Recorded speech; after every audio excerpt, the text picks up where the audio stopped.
Thank you for joining us. I am Toge Eid, the director of the Keynes Fund in Cambridge, and my guest today is Dr. Matt Elliott. We're here to talk about your new Keynes Fund project, Experts' Opinion and Persuasion in Times of Uncertainty. What is your research question? This is joint work with Pietro Ortoleva at Princeton and Marina Agronoff at Caltech, and we're interested in what information governments should communicate regarding matters of public interest when it wants to persuade the public to take certain actions. The current COVID-19 crisis provides many examples of this. The government might want to persuade the public to follow social distancing guidelines, to remain invested in the stock market, or to keep their businesses operational. It can even apply to issues as banal as stockpiling toilet roll. What are you looking at that hasn't been addressed before? In economics, there's a large theoretical literature related to these questions. This has become known as Bayesian persuasion. When people are Bayesians and hence make correct inferences, there's no scope for tricking them. And so this literature explores the question of how you can nevertheless persuade people to take desirable actions by carefully choosing what information to reveal to them. An example should help. Suppose that a vaccine for COVID-19 has been developed, but it seems there's an undesirable side effect. And it affects some people, but certainly not all people when they take it. And the government is about to run some clinical trials to decide whether it wants to make the vaccine available to the public and whether to encourage the public to take it or not. So one option that would be available to the government would be to commit to some threshold rate at which the undesirable side effect occurs. For example, it might approve the vaccine if fewer than 2% of the people taking it are affected, and then only tell the public whether it's been approved or not. Hence, if you're a member of the public and you're told that the vaccine has been approved, you'll know that there's a 1 in 50 chance of the side effect, a 1 in 100 chance of the side effect, or a 1 in a million chance of the side effect, but you won't know exactly what it is, what that chance is. Alternatively, the government could just tell people exactly the rate at which the side effect occurs whenever it decides to approve the vaccine. The Bayesian persuasion literature shows that the government can do much better and persuade many more people by revealing the less precise information.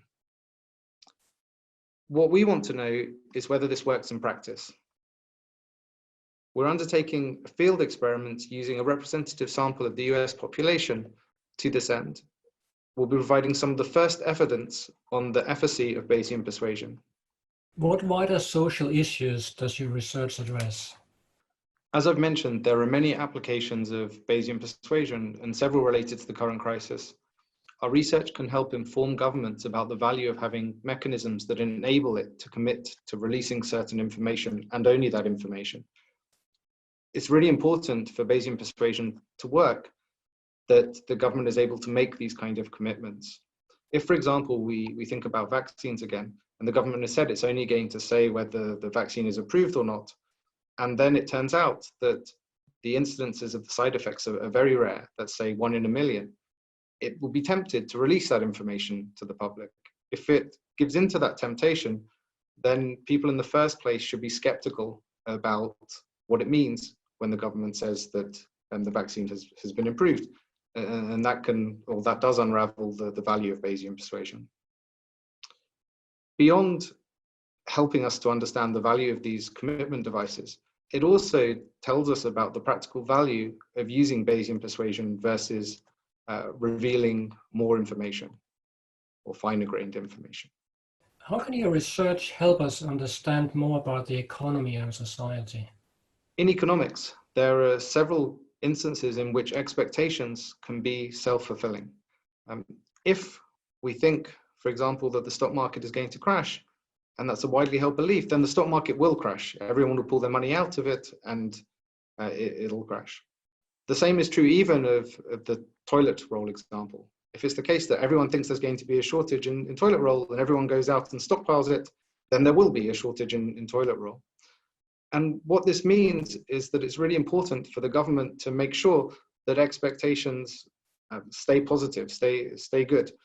And so having some effect on people's opinions and persuading them that the good expectations are the right expectations and can be really important for preventing these bad outcomes. Another case where affecting expectations is really important is when we think about just the spread of the disease. So the government has some complicated models that it uses to help understand the R number and what the rate of transmission is in the population. But these models, how well these models work, depend on us understanding how well people respect social distance guidelines and so on. If it's the case that more people start ignoring them, then the models aren't going to work so well. And the best way of really having a good handle on how many people are following the social distance guidelines is to persuade as many people as possible to adhere to them. And so it's very valuable there too.